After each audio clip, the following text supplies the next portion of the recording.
Hello students, yes, once again I am here before you to take the session time, speed and distance, right? This is very interesting and the most interesting chapter of the arithmetic area. Among all these, whatever, चाहे आप ratio proportion ले लें, profit and loss ले लें, percentage ले लें, इन सब में, इन सारे टॉपिक्स में सबसे इंटरेस्टिंग, सबसे बेस्ट कोई है तो वो है टाइम, स्पीड एंड डिस्टेंस. तो आज मैं आपका ये सेशन ले रहा हूँ TSD, time, speed and distance. चलिए देखते जाइएगा TSD. अब सबसे पहले टाइम, स्पीड, डिस्टेंस में अपन बात करेंगे तीनों के बीच में कनेक्शन क्या होता है. टाइम, स्पीड और डिस्टेंस, तीनों में क्या कनेक्शन होता है. तो सबसे पहले मैं बेसिक फार्मूला बता रहा हूं जो आप सबको पता होगा. स्पीड इक्वल टू होता है distance divided by time. Speed equal to distance divided by time. अब हम बात करेंगे स्पीड के पॉपुलर यूनिट की. तो स्पीड के दो यूनिट होते हैं पॉपुलर.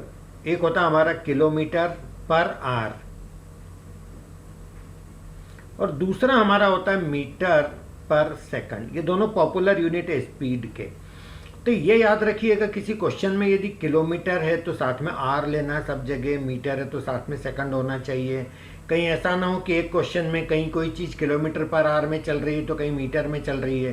तो ये यूनिट्स के अंदर यूनिफॉर्मिटी होना चाहिए, नहीं है तो आपको करना है. और वो कन्वर्जन कैसे करना वही मैं आपको बता रहा हूँ.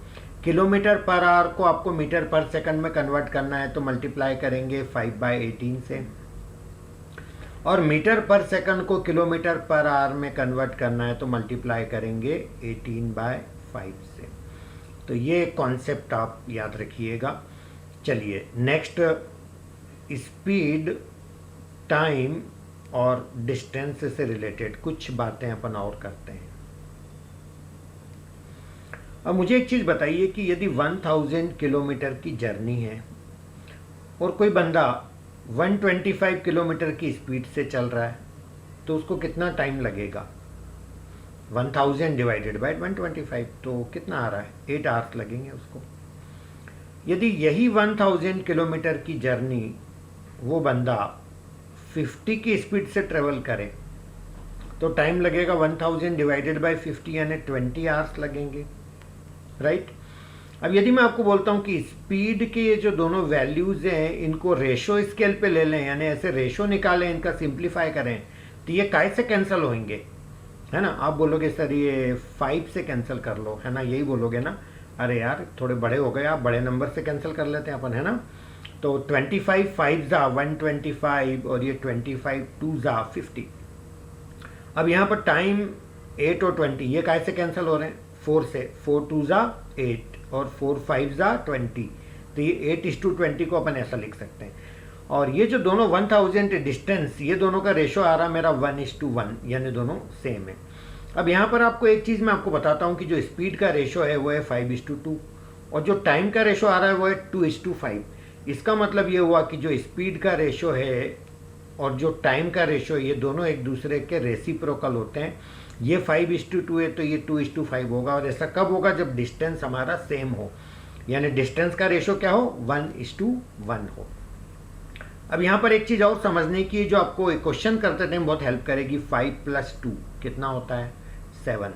मतलब मैंने ऐड करा तो 7 आया. ज़रा सब्ट्रैक्ट करना, 5 - 2. तो सब्ट्रैक्ट करता हूँ मैं तो ये मेरा बनेगा, माइनस करने पे बनता है 5 - 2 3, है ना. यदि मैं इनको ऐड करता हूँ इन दोनों को वैल्यूज़ को तो ये मेरा बनता है 175. और यदि मैं इनको सब्ट्रैक्ट करता हूँ तो ये मेरा बनता है 75, है ना. अब एक चीज़ यहाँ पर ऑब्जर्व आप करो कि ये 3 का कितना टाइम्स होता है 75. तो आप बोलेंगे 25 टाइम्स. ज़रा ये देखना कितने टाइम्स है, अगेन 25 टाइम्स. ये कितना टाइम्स है, ये again 25 times. Again this is 25 times. And the same thing happens here also. 2 + 5 कितना टोटल है, 7. 8 + 20 कितना टोटल है, 28. तो 7 का कितना टाइम्स है, ये 4 टाइम्स है. ये भी 4 टाइम्स है, ये भी 4 टाइम्स है. तो इन चीज़ों की अपन हेल्प लेंगे क्वेश्चंस को सॉल्व करने में. I hope this is clear. चलिए अब यहाँ पर एक बात और समझ लीजिए कि यदि मैं आपको बोलता हूं कि डिस्टेंस हमारा कांस्टेंट है,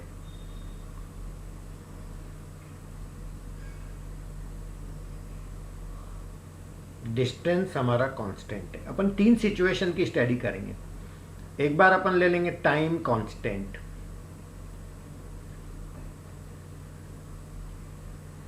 और एक बार ले लेंगे अपन स्पीड कांस्टेंट।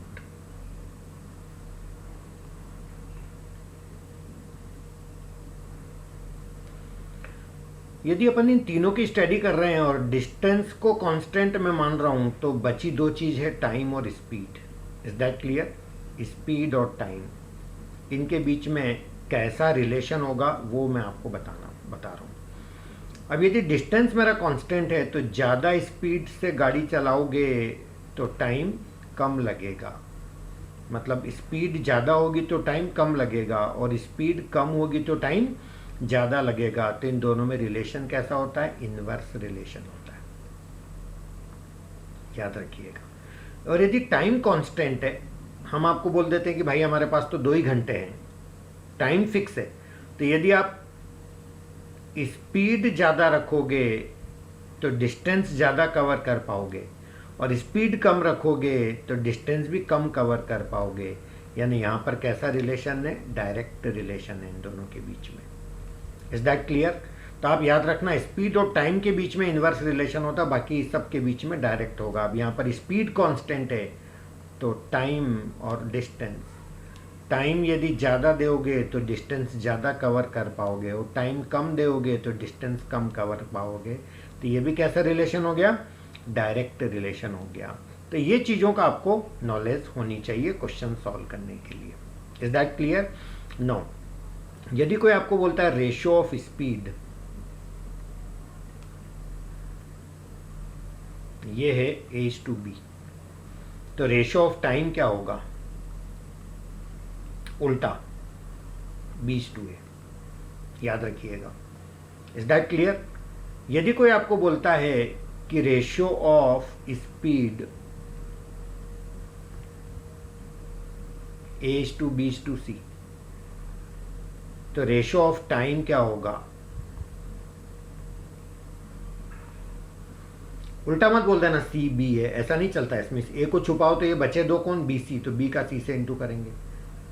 अब की बार B को छुपा दो तो A और C, और अगली बार C को हाइड करो तो A और B। ये टाइम का रेशो होगा। Is that clear? तो ये बहुत छोटे छोटे कॉन्सेप्ट है जो हमको पता रखना है। यदि कोई आपको बोलता है कि स्पीड हो गई 4/7 टाइम्स,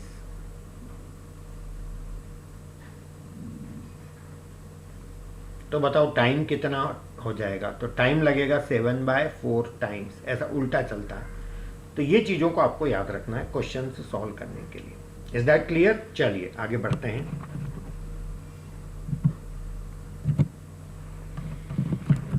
अब यदि कोई आपसे क्वेश्चन करता है कि स्पीड का रेशियो है 4:7, तो टाइम का रेशियो क्या होगा? Very simple thing, 7:4। यदि कोई आपको बोलता है कि स्पीड का रेशियो है 2:3:4,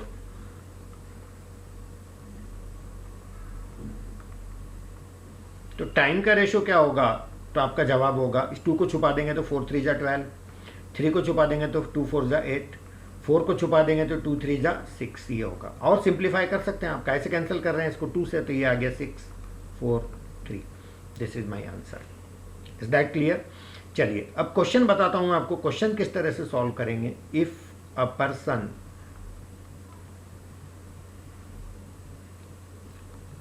goes his office by 4/7th speed,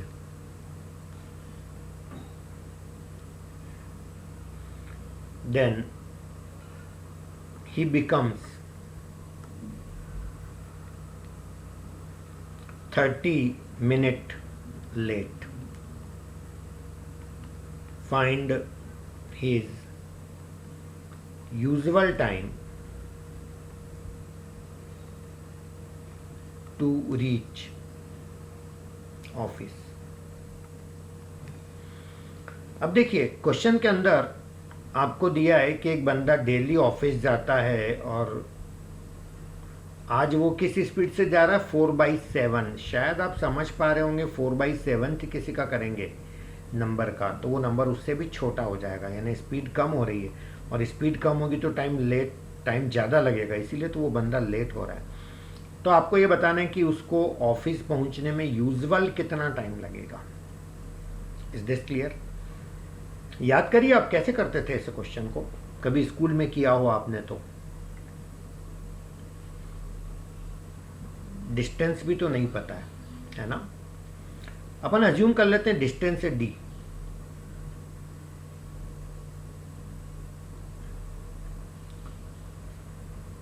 अब वो बंदा सपोज करो इस डी डिस्टेंस को एक्स स्पीड से ट्रेवल करता है तो टाइम कितना लगेगा d/x। और वही डी डिस्टेंस यदि वो 4/7 टाइम्स एक्स इस स्पीड से ट्रेवल करता है तो टाइम लगेगा इतना। इन दोनों टाइम का डिफरेंस वही तो 30 मिनट क्वेश्चन में दिया है। Is that clear? थोड़ा सा इसको सिंप्लीफाई करेंगे तो ये 7 पलट के ऊपर जाएगा तो 7d divided by 4x minus d/x equal to 30।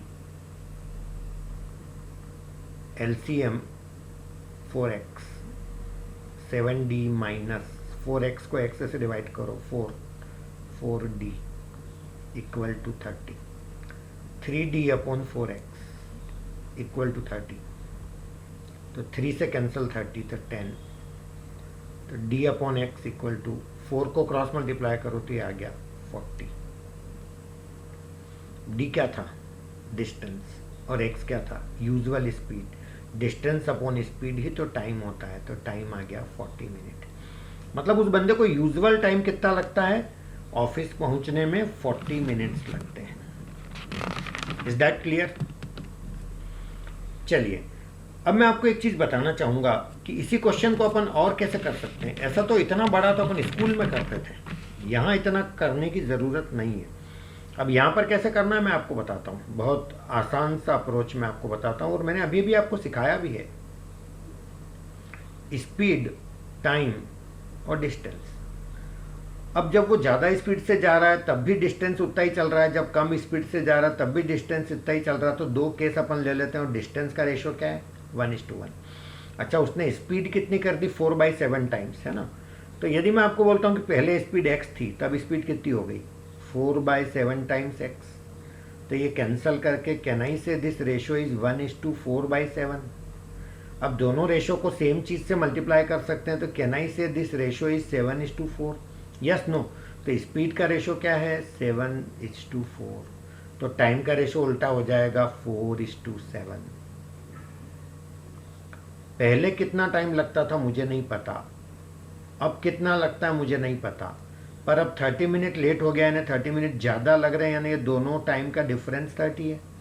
अब ये 4 और 7 दोनों का डिफरेंस क्या है? 3। और जो चीज़ 3 है वो 30 है, कितना टाइम से? 10 टाइम्स है। तो जो चीज़ 4 है वो कितना हो जाएगा? 40 हो जाएगा। तो 40 मिनट उसका क्या है? यूजुअल टाइम है। Is that clear? अब कई लोग बोलते हैं सर और जल्दी करना सिखाओ। इतना सब भी नहीं करना, और जल्दी करना सिखा देता हूँ। मान लो रोज टी टाइम लगता है उसको ऑफिस जाने में और आज उसने स्पीड कर दी 4/7 टाइम्स, तो जो टाइम लगेगा वो इस टी का 7/4 टाइम्स लगेगा, उल्टा हो जाएगा 4/7 का। और इन दोनों टाइम का डिफरेंस ही तो 30 मिनट है। अब इसको सॉल्व करके देखो तो टी एलसीएम कितना? 4, तो ये आ जाएगा 70 - 40, 3t इक्वल टू 30। ये 3 से फिर कैंसिल होगा तो 10, तो t इक्वल टू आ गया 40। Is that clear? इससे ज़्यादा आसान 2 लाइन में मेरा आंसर आ गया। आप कोई बोले इससे भी शॉर्टकट बताओ, इससे ज़्यादा शॉर्ट मैं तो नहीं बता पाऊंगा, है ना। आपके पास हो तो आप मुझे बता दीजिएगा। बात समझ आ रही है आपको? चलिए आगे बढ़ते हैं।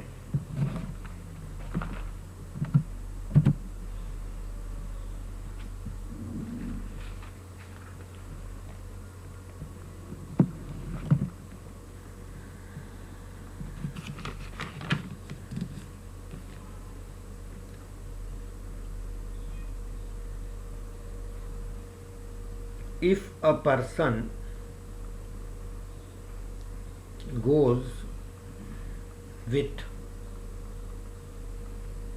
20% less speed less than normal speed. जो भी नॉर्मल स्पीड से बंदा डेली चलता है उससे 20% कम। If a person goes with 20% less than normal speed then he reaches office 18 minute late.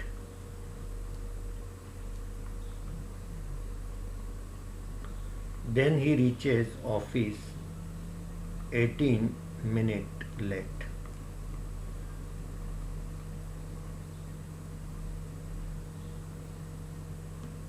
Then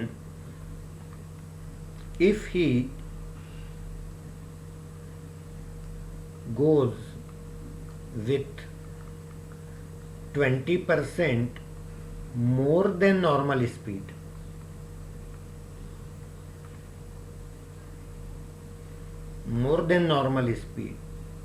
then he will reach how much early, right? बंदा 20% less than normal speed से जाता है तो वो 18 मिनट लेट होता है, राइट? तो 20% ज़्यादा स्पीड से जाएगा तो कितना जल्दी पहुंचेगा, है ना?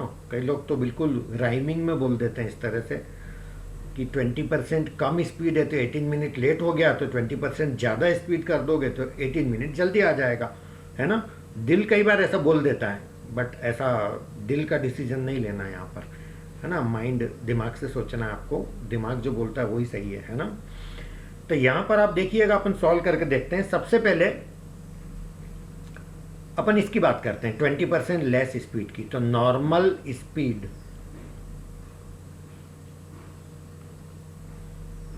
और स्लो स्पीड। नॉर्मल स्पीड यदि 100 है तो स्लो वाली स्पीड 80 है, 20% कम है, तो रेशो क्या बना? 5:4, 20 से कैंसिल हो रहा है। तो टाइम का रेशो, सॉरी स्पीड का रेशो आ रहा है 5:4, तो जो टाइम लगेगा उसका रेशो क्या आना चाहिए? 4:5। Is that clear? अब पहले टाइम लग रहा था 4, तो ये वाला टाइम है 5, तो डिफरेंस आ रहा है 1। पहले का टाइम मुझे नहीं पता, अब का टाइम भी नहीं पता, लेकिन कितना टाइम ज़्यादा लग गए? क्वेश्चन में दिया है कि 18 मिनट बंदा लेट हो गया, मतलब ये 18 है, तो जो 1 है वो चीज़ 18 है, यानी 18 टाइम्स है। तो जो 4 है वो कितना हो जाएगा? 72, यानी नॉर्मल टाइम पता चल गया मेरे को 72। Is that clear? चलिए अब मैं आगे बढ़ता हूँ। फिर से नॉर्मल स्पीड और फास्ट वाली स्पीड, अब की बार ये वाला लेते हैं। नॉर्मल स्पीड 100, तो फास्ट 20% ज़्यादा है ना 120, तो स्पीड का रेशो हो गया 5:6, तो टाइम का रेशो उल्टा चलेगा 6:5। तो जो नॉर्मल वाला टाइम था वो तो मैं निकाल चुका था, कितना है? 72। अभी भी लाया था मैं ये वाला 72, तो ये मेरा 72 है। कितना टाइम से? 12 टाइम से। तो इसका मतलब जब स्पीड फास्ट रहेगी वो वाला टाइम लगेगा मेरा 12 टाइम्स, कितना? 60। तो यहाँ 72 मिनट लग रहे हैं, यहाँ 60 मिनट लग रहे हैं, तो कितना टाइम कम लग रहा है? 12 मिनट इज माई आंसर। आप चाहें तो ऐसा भी कर सकते हैं, 6 - 5 कितना? 1, और जो 1 है वो कितना होगा? जबकि जो 6 है वो 72 है, तो 12 टाइम्स है, तो डायरेक्ट इसको 12 टाइम्स कर सकते हैं। This is my answer. अब इसमें भी बच्चे बोलते हैं कि आप इसको और जल्दी करके बताओ, और जल्दी कैसे कर सकते हैं? देखो बिल्कुल मैं आपको 2 या 3 लाइन में करने का ट्राई करता हूँ। नॉर्मल स्पीड में मान लेता हूँ 100,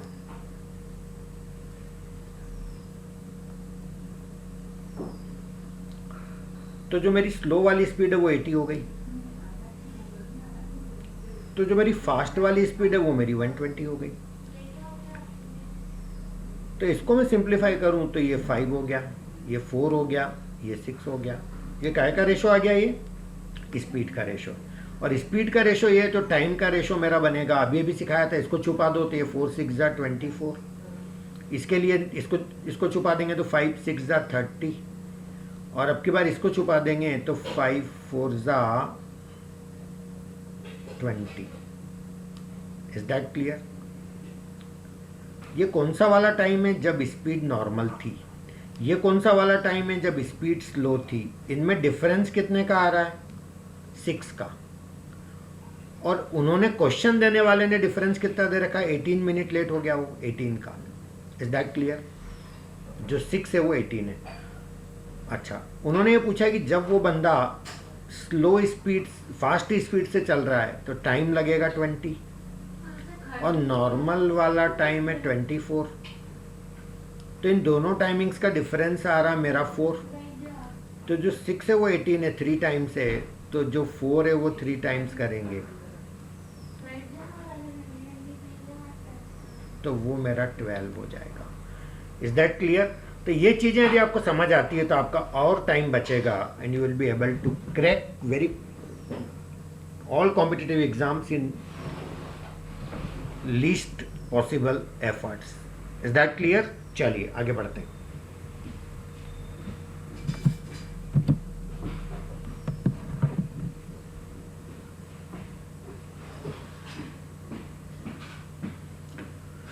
एक छोटी सी स्टोरी से मैं आपको कोई चीज़ समझाना चाहता हूँ। I would like to explain. एक बार एक कोई गेस्ट मेरे यहाँ आए तो मैंने उनसे पूछा कि आपकी जर्नी का लेंथ कितना था, तो उन्होंने मेरे को बताया कि जर्नी का लेंथ उनका था 300 किलोमीटर।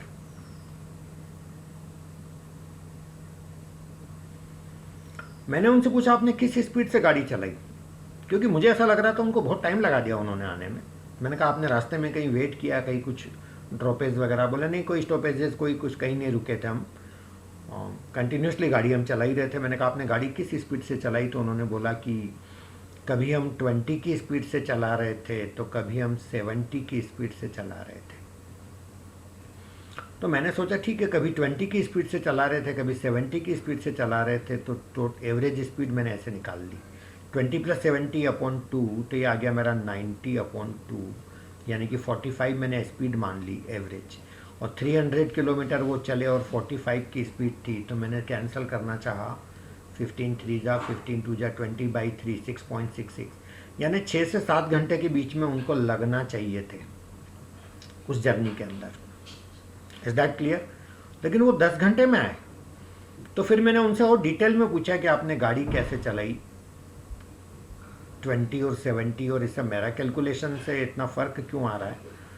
तो उन्होंने फिर बताया, पूरा समझाया इस तरह से कि हमने जो टोटल 300 किलोमीटर है वो ऐसे कवर किया। 20 की स्पीड से 20 किलोमीटर/आवर की स्पीड से तो हमने चलाई 8 आवर्स। तो कितने किलोमीटर हो गए? मैंने कहा ठीक है भैया 160 हो गए। प्लस फिर उन्होंने 160 तो ये हो गए, और उसके बाद फिर 70 किलोमीटर/आवर की स्पीड से गाड़ी चलाई 2 आवर्स, तो ये आपका 140 ये हो गया। तो 140 + 160 हो गया ना 300 किलोमीटर, और मगर उनको आने में 8 आवर्स तो इधर और 2 आवर्स ये लगे, तो टोटल कितना टाइम लग गया? 10 आवर्स लग गए। Is that clear? तो ये जो मैंने एवरेज कैलकुलेट किया था स्पीड का, ये गलत तरीका है, ऐसा कभी नहीं करते हैं कि सम करके आधा कर दिया। Is that clear? Average speed का फार्मूला होता है total distance upon total time. ये मैं आपके लिए लिख देता हूँ, आपको समझ में आ जाएगा। Average speed equal to total distance divided by total time. अब मान लीजिए ये बंदे ने यहाँ से यहाँ तक गाड़ी चलाई, तो टोटल डिस्टेंस कितना ट्रेवल करा? 300। टोटल टाइम 8 आवर्स तो ये वाले और 2 आवर्स ये वाले, तो टोटल 10 आवर्स ऐसे 10 आवर्स लगे। तो एवरेज क्या पड़ा स्पीड का? 30। तो हमेशा एवरेज ऐसे कैलकुलेट किया जाता है। So please do remember. अब यदि मैं फिर से आपसे क्वेश्चन करता हूँ कि एक बंदा इंदौर से भोपाल जाता है और जाके वापस आता है, तो जब वो जाता है तो स्पीड रहती है 40, और जब वो आता है तो स्पीड रहती है 50। तो बताओ एवरेज स्पीड क्या है? कई बच्चे तो अभी भी गलतियाँ करेंगे, वो अभी भी यही बोलने के मूड में है कि 40 + 50 डिवाइडेड बाय 2 कर लो, तो आंसर हो गया 45। No, this is wrong. तो कैसे सही करना है इस क्वेश्चन को? जाने का डिस्टेंस में डी मान लेता हूँ, तो आने का भी डी हो जाएगा। इंदौर से भोपाल जाने का डी है तो आने का भी डी होगा, तो डी + डी, ये हो गया मेरा टोटल डिस्टेंस। अब टोटल टाइम, जाने में टाइम लगेगा डिस्टेंस अपॉन स्पीड 40, आने का टाइम डिस्टेंस अपॉन स्पीड क्या? 50। तो ये इसको सॉल्व करेंगे तो ये आ जाएगा मेरा twice of D divided by D, common ले लो तो क्या बनेगा? 1/40 + 1/50। ये डी से डी मेरा कैंसिल हो गया। यानी कि डिस्टेंस मतलब नहीं रखता है, पता है तो भी अच्छी बात है, नहीं है तो वो तो वैसे भी कैंसिल होना है। तो 2 डिवाइडेड बाय रेशो LCM 40 और 50 का 200, 5 जा 54 जा 200 पलट के ऊपर जाएगा तो ये आएगा 400 डिवाइडेड बाय 5 + 4 9, तो ये 9 4 जा 36, बचे कितना 440, अगेन 9 4 जा 36, so 44 integer 4/9, this is the average speed. तो इस तरह से आपको कैलकुलेशन करना चाहिए। Whenever average speed is asked then you need to calculate total distance divided by total time. चलिए आगे बढ़ते हैं। सपोज करिए एक बंदा एक जर्नी है, उस जर्नी के टोटल डिस्टेंस को वो ऐसे ट्रेवल करता है। उस जर्नी के डिस्टेंस को मैं 3 पार्ट में डिवाइड कर देता हूँ। 50 किलोमीटर, दूसरा वाला जर्नी का पार्ट है 20 किलोमीटर और तीसरा वाला पार्ट है 30 किलोमीटर। अब ये जो 50 किलोमीटर का पार्ट है वो ट्रेवल करता है 5 किलोमीटर पर आवर की स्पीड से। ये 20 किलोमीटर वो 10 किलोमीटर पर आवर की स्पीड से चलता है और ये जो 30 किलोमीटर है ये चलता है 15 किलोमीटर पर आवर की स्पीड से। तो फिर से वही फार्मूला लगाएंगे एवरेज स्पीड के लिए। तो टोटल डिस्टेंस कितना 50 20 30, टोटल टाइम कितना, ये वाले पार्ट में टाइम कितना लगेगा 50 डिवाइडेड बाय 5, अगले वाले पार्ट में 20 डिवाइडेड बाय 10, अगले वाले पार्ट में 30 डिवाइडेड बाय 15। तो ये मेरा टाइम लगेगा speed equal to total distance मेरा आ गया 100, 50/5 कितना होता है 10, देन 2, देन 2, तो फाइनली कितना आ गया 100/14, यस नो 100/14, तो ये आ जाएगा 14 7 जा 98 होता है, तो बचा कितना 2, 7 integer 2/14, 1/7, that is my answer. So this is the average speed. Clear? चलिए आगे बढ़ते हैं।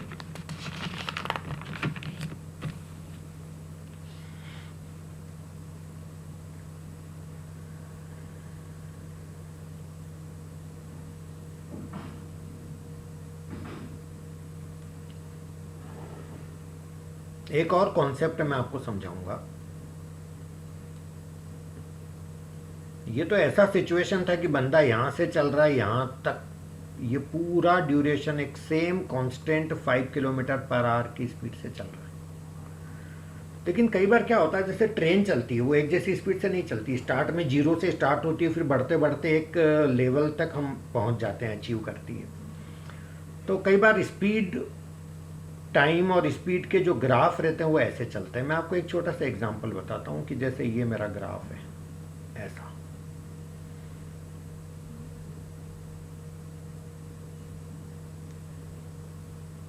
जीरो से कोई गाड़ी 0 स्पीड से चलना स्टार्ट किया, 5 सेकंड बाद स्पीड यहाँ पहुँच गई, 10 सेकंड बाद स्पीड यहाँ तक पहुँच गई, 15 सेकंड बाद स्पीड और ज़्यादा हो गई, 20 सेकंड तक स्पीड ये हो गई। तो ये स्पीड थी सपोज करिए 10, ये थी मेरी 20, फिर उसके बाद आ रही 30 और उसके बाद ये जो हाईएस्ट पीक है ये स्पीड है मेरी 40। Is that clear? तो ये आपका 20 तक टाइम चला गया, 5 सेकंड 10 सेकंड है ना, ये सेकंड्स के अंदर है, और ये आपकी स्पीड है मीटर पर सेकंड में। Is that clear? अब क्वेश्चन ये है कि बंदे ने डिस्टेंस कितना ट्रेवल करा। तो डिस्टेंस इक्वल टू क्या होता है, टाइम इनटू स्पीड। अब टाइम तो अपने को पता है 0 से चालू होकर के 20 सेकंड तक गए, यानी 20 सेकंड लगे बंदे को। स्पीड कौन सी ले हो गई, स्टार्ट में 0 थी और एंड में जाते जाते 40 हो गई। तो स्पीड ऐसे निकालते हैं ऐसे केसेस में, initial speed plus final speed upon 2। यहाँ ऐसा करते हैं जब एक कांस्टेंट एक्सेलरेशन के साथ स्पीड बढ़ती जा रही है। तो ये 0 + 40 अपॉन 2 यानी 20 की स्पीड हो गई, 20 मीटर पर सेकंड। अब आपको डिस्टेंस कैलकुलेट करना है, तो distance equal to speed into time. तो स्पीड कितनी है 20 मल्टीप्लाइड बाय टाइम कितना है अगेन 20, तो 20 इंटू 20 कितना हो गया 400। तो ये हो गया मेरा 400 मीटर। Is that clear? अगली बार ऐसे क्वेश्चन आए तो इनको एक शॉर्ट ट्रिक मैं आपको बता रहा हूँ, उससे सॉल्व कर लेना शॉर्टकट से। शॉर्टकट ये कि आप इस ट्रेंगल का एरिया निकाल लो और कुछ मत करो, वही आंसर होगा। ट्रेंगल का एरिया का फार्मूला होता है half into base into height. कई तो इसको देख के भी स्माइल देते हैं, अच्छा ये फार्मूला होता है ना, सीखा है ना इतना तो। बेस कितना है यहाँ पर 20, बेस यानी ये 0 से 20 तक 20, और हाइट कितनी है 0 से 40 तक, ये 40 तो है, मल्टीप्लाइड बाय 40, तो ये 2 से कैंसिल करूंगा मैं तो ये मेरा आ जाएगा 20 इंटू 20 कितना हो गया 400 मीटर, वही तो आंसर आ गया। तो जब भी ऐसे क्वेश्चन में आपको डिस्टेंस पूछे तो कुछ मत करो, पूरे डायग्राम का एरिया निकाल दो, that should be the answer. Is that clear? अब ऐसा एक क्वेश्चन और मैं आपके साथ शेयर करता हूँ।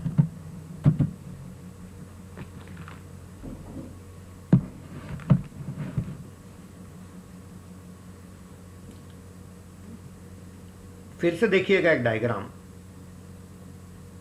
पहले स्पीड ऐसे बढ़ी, उसके बाद एक जैसी चलती रही, और उसके बाद वापस कम होकर यहाँ तक आ गई। अब मैं टाइम की बात करूँ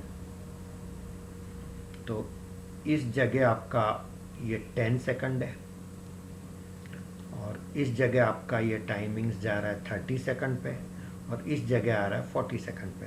और यदि मैं स्पीड की बात करूं तो ये स्पीड बढ़ती बढ़ती इस जगह हो गई मेरी, सपोज करो 50, ये मेरा कहीं 10 है तो कहीं 20 है तो कहीं 30 है तो कहीं 40 है, तो ये कहाँ तक चला गया 50 तक चला गया। आपको ये बताना है कि इस पूरी जर्नी का डिस्टेंस कितना है। तो जैसा कि मैंने बताया था कि आपको कुछ नहीं करना, केवल ये एरिया निकालना तीनों डायग्राम का। अच्छा, ये हाइट आपकी 50 है, ये अभी भी बता चुका हूँ मैं, ये भी 50 हो जाएगी। यहाँ से यहाँ तक का डिस्टेंस 10 है, 10 से 30 तक तो ये हो जाएगा आपका 20 का गैप, 30 से 40 तक तो ये हो जाएगा 10। तो इस डायग्राम का नाम ए दे देता हूँ ट्रेंगल का, इस रेक्टेंगल का नाम बी दे देता हूँ, इसका सी दे देता हूँ। तो जो ए का एरिया बनेगा वो मेरा बनेगा हाफ इंटू, ट्रेंगल है ये तो, बेस 10 हाइट 50, तो ये मेरा 2 से कैंसिल होगा तो ये 25, तो ये मेरा बना 250। इसी तरह से ये बी वाले रीजन का मैं एरिया निकालूंगा, तो ये तो रेक्टेंगल है तो लेंथ इंटू ब्रेड्थ यानी कि 20 इंटू 50, तो ये मेरा सीधा सा आंसर हो गया 1000। और इसी तरह से मैं सी वाले की बात करता हूँ तो ये मेरा बनेगा 10 हाफ इंटू, ये भी ट्रेंगल है 10 इंटू 50, तो ये मेरा बनेगा 2 से कैंसिल होगा 25, 10 जा 250। तो मेरा जो टोटल डिस्टेंस आएगा वो 250 प्लस 250 500 प्लस ये वाला 1000, तो 1500 metre is my answer. Is that clear? तो ये इस तरह से अपन क्वेश्चन को सॉल्व करते हैं, ठीक है ना। चलिए, एक कॉमन सेंस का क्वेश्चन है, आपको सिर्फ उस क्वेश्चन का आंसर देना है समझ के। सपोज ये ट्रेन है, इस ट्रेन का ये फ्रंट बोगी है और आप यहाँ बैठे हैं फ्रंट बोगी में, ठीक है। अब ये ट्रेन भागती हुई चली जा रही है और आप क्या देखते हैं कि जस्ट आपने खिड़की में से, विंडो में से देखा तो आपको बाहर एक बहुत ही ब्यूटीफुल टेम्पल दिखाई दिया, ठीक है। अब इस मंदिर को आपने देखा और ट्रेन भागती चली जा रही है, आप दोबारा से इस मंदिर को देखना चाहते हैं तो क्या करेंगे? तो इसका सीधा सा आंसर है कि ट्रेन जिस स्पीड से जा रही है उस स्पीड से आप उससे ज़्यादा स्पीड से भाग के आप किसी पीछे वाली बोगी में चली जाइए, ये यहाँ तक, और जब ये वाला पॉइंट वापस जब आगे आएगा टेम्पल के सामने तो you will be able to see that temple again. But यहाँ पे आपको ये ध्यान रखना है कि आपकी स्पीड पीछे भागने की ट्रेन की स्पीड से ज़्यादा होनी चाहिए, नहीं तो पता चलेगा कि आपकी ट्रेन यहाँ से यहाँ तक आ गई,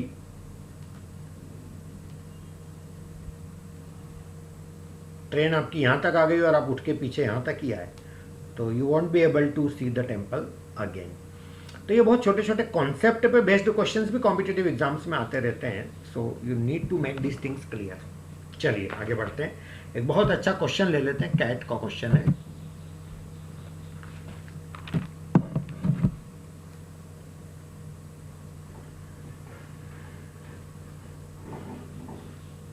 the length of a tunnel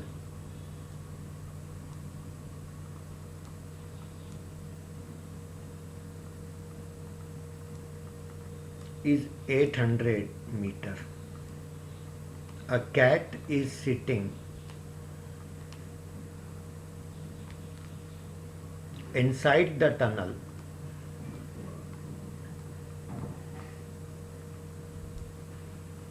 (300 meter) from entrance.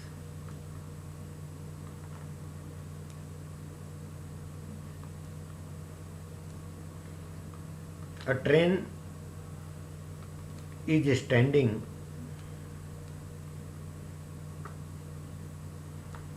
at some distance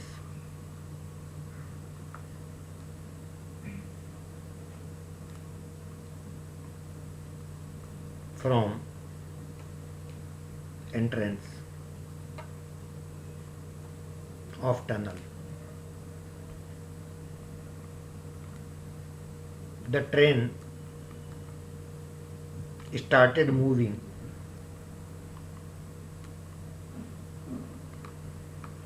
at the same time. The cat started running.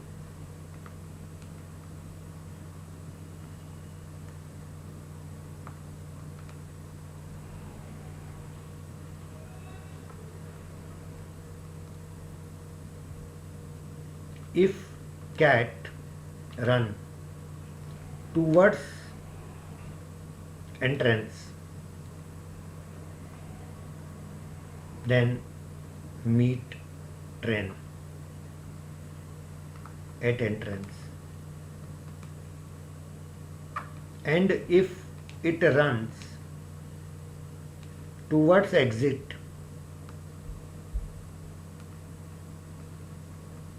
then meet train at exit. Find the ratio of speed of cat and train. ये actual cat exam का question था, आप ऐसा मत समझना मैंने बोला था कैट क्वेश्चन है यानी इस क्वेश्चन में कैट है ना, ऐसा नहीं है। सपोज करिए ये एक टनल है, ये टनल का लेंथ क्वेश्चन में दिया 800, where the cat is sitting entrance से 300 मीटर, ये 300, तो ये कितना हो गया 500। और train is standing at some distance from entrance, मैं मान लेता हूँ ये एंट्रेंस है, तो ये मेरा एग्जिट हो जाएगा। Now suppose at some distance यानी कि डी डिस्टेंस पे मान लीजिए ट्रेन खड़ी है, मैं ऐसा मान लेता हूँ। अब ट्रेन यहाँ से चलना स्टार्ट करती है, तो जब ट्रेन यदि कैट यहाँ पर है अभी और कैट यदि इधर भागती है एंट्रेंस की तरफ, तो ट्रेन और कैट दोनों यहाँ मिलते हैं, और उस तरफ भागेगी तो ट्रेन और कैट दोनों यहाँ मिलेंगे। This is given in the question. दोनों सिचुएशन दी है तो आपको फाइंड करना ratio of speed of cat and train. तो पहली सिचुएशन की अपन बात करें तो ट्रेन यदि यहाँ से यहाँ तक डी डिस्टेंस चलती है, तो डी डिस्टेंस चलने में ट्रेन को टाइम लगेगा, डी अपॉन ट्रेन की स्पीड को टी मान लेते हैं। उतने ही टाइम में कैट कितना चलती है 300 डिवाइडेड बाय कैट की स्पीड को सी मान लेता हूँ। This is my one equation. And the second equation is यदि कैट उस तरफ भागती है तो ट्रेन यहाँ से पूरी चल के जब यहाँ आ जाती है तो कैट उसको यहाँ मिलती है, तो ट्रेन ने कितना डिस्टेंस ट्रेवल करा D plus 800 divided by train का स्पीड इक्वल टू कैट ने चला 500 डिवाइडेड बाय कैट का speed. Is that clear? Now tell me अब इसको सॉल्व करके आंसर कैसे लाएंगे, है ना। फाइंड क्या करना है, कैट और ट्रेन की स्पीड का ratio. Now tell me one thing, यदि मैं सी को इस तरफ ले लूँ और टी को नीचे ले लूँ तो C अपॉन टी मेरा हो जाएगा 500 डिवाइडेड बाय डी प्लस 800, और इसी C अपॉन टी का वैल्यू यहाँ से भी निकाल सकता हूँ मैं। C को यदि मैं इधर ले लूँ और D को नीचे ले लूँ तो ये C अपॉन टी दो बार क्यों लिखूँ, यहाँ लिखा ही है ना ऑलरेडी। इसी C अपॉन टी का वैल्यू मेरा आ जाएगा 300 divided by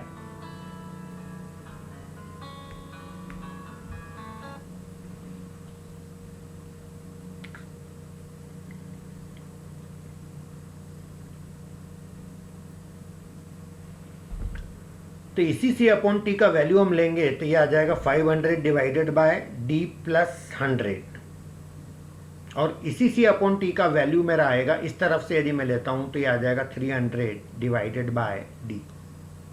is that clear? तो इसी को मैं इसके इक्वल में लिख सकता हूं। मैंने एक प्रॉपर्टी आपको बताई थी रेशो प्रोपोर्शन में, दैट इज नोन एज सबट्रेंडो। जैसे एडेंडो होता है ना, ऊपर ऐड करो सबट्रेंडो, तो 500 माइनस 300 सबट्रेंडो में ये 200 हो गया। d प्लस 800 माइनस डी, तो ये मेरा 800 हो गया, तो ये मेरा 200 1 जा 200, तो ये 4, तो ये मेरा रेशो आ गया, COT का रेशो आ गया 1:4। Is that clear? तो ये मेरा 1:4 रेशो आ गया कैट और ट्रेन की स्पीड का ratio. Is that clear? So this is cat question, और इस तरह के क्वेश्चंस को आप प्रैक्टिस कर सकते हैं। और यदि मैं इसका शॉर्टकट आपको बताऊं तो आपको लगेगा यार पेन उठाए बगैर भी इसका आंसर आ सकता है। यदि कोई बच्चा शार्प है तो वो इसको कैसे सोचेगा मैं आपको बताता हूं, और वो सोच के आंसर दे सकता है। देखिएगा, यदि कैट इधर 300 आती है जब ट्रेन यहाँ आती है, तो जब ट्रेन यहाँ आ जाती है उस वक्त कैट इधर भागने के बजाय उधर भागेगी, तो यहाँ तक आएगी सपोज 300। Yes no? इसका मतलब जब ट्रेन यहाँ रहती है तो कैट इस जगह रहती है। अब कैट को चलना ही कितना बचा? 200, और ट्रेन को कितना चलना बचा? यहाँ से यहाँ तक 800। तो यानी जितने टाइम में कैट यहाँ से चल के यहाँ आती है उतने टाइम में ट्रेन यहाँ से चल के यहाँ आ जाती है। तो जो हमारा रेशो आएगा 200 और 800, तो ये मेरा बनेगा 1:4। Is that clear? तो ये ट्रेन और कैट की स्पीड का रेशो आ जाएगा। आ रही बात समझ में? तो इस तरह से अपन टाइम स्पीड डिस्टेंस के क्वेश्चन को सॉल्व कर सकते हैं। नेक्स्ट क्लास में और बहुत अच्छे क्वेश्चंस और कॉन्सेप्ट के साथ अपन मिलेंगे। चलिए, thank you so much, have a nice day.